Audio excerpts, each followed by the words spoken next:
kita bisa melihat ke bawah dengan ada hutan, panorama hutan. Dan juga apa itu air ya. Iya, kenangannya Pak. Hati-hati nih harus ganti besi.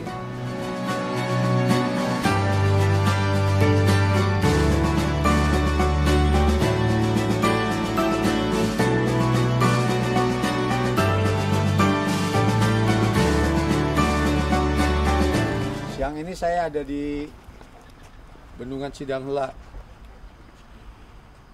Ini proyek besar pemerintah yang tujuannya untuk mengalir jadi sumber air baku, sumber air minum, dan sumber untuk irigasi 1000 hektar pertanian.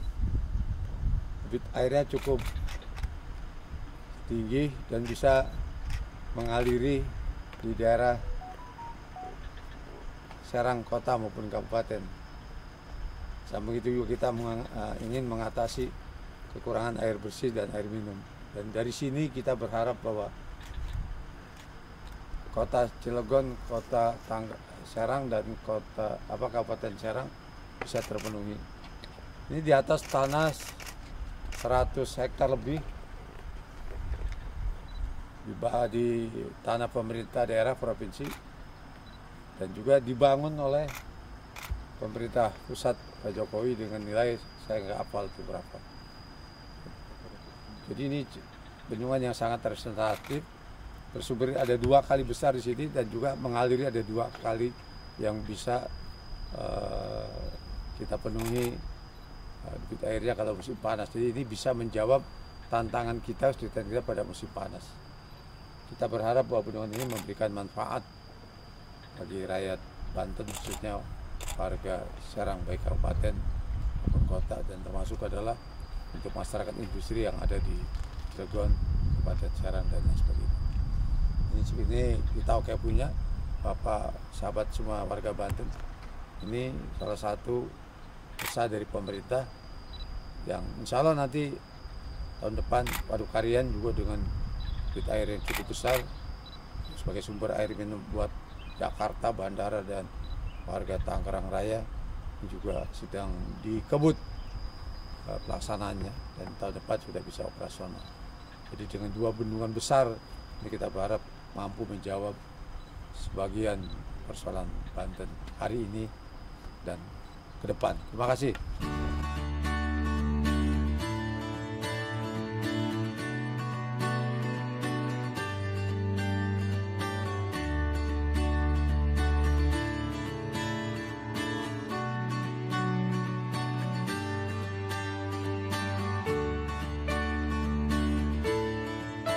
Di jembatan menuju Palung. Palung ini mengontrol ketinggian air, masuk debit air. Ini yang menjadi menjadi kepatannya. Di dalamnya 30 meter ya. 30 meter. Minimal 30 meter. Ini maksimal, Pak. Iya, maksimal ya.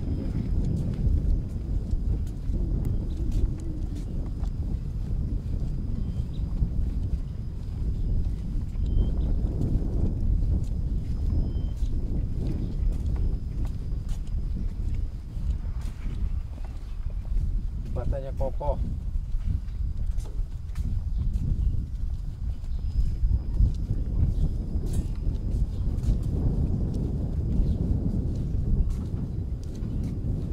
Apakah dicat ini?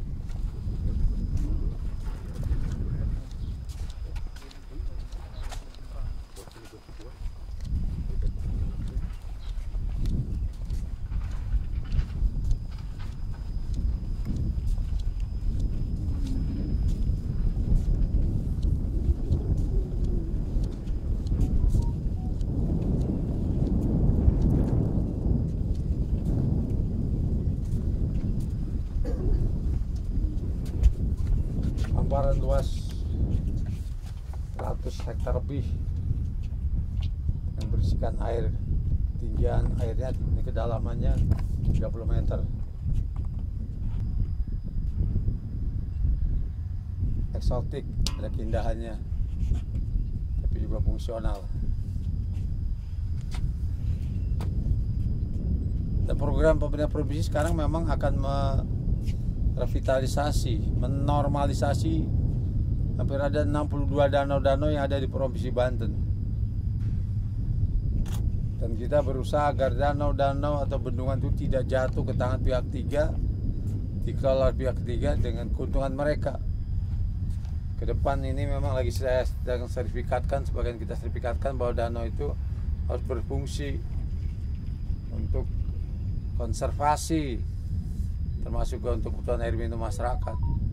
Sehingga memang kita tadi rapat dengan KPK, kita akan tertibkan, kita akan kembalikan fungsi-fungsi danau itu untuk kepentingan masyarakat publik, konservasi air, sumber air, termasuk untuk irigasi persawahan kita.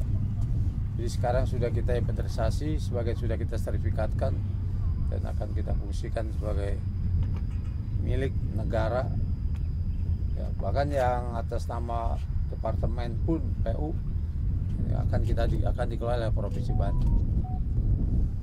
Sepakat tadi hari tadi sepakat bahwa KPK, BPKP, Kejaksaan, dan kalau yang masih ada sengketa hukumnya nanti Kejaksaan akan memproses gugatan dan sebagainya. Saya tidak ingin bahwa milik pemerintah ya tidak memberikan manfaat bagi masyarakat. Jadi apapun akan saya lakukan untuk mengembalikan fungsi situ, fungsi danau untuk kebutuhan masyarakat. Karena tidak menguntungkan salah satu pihak.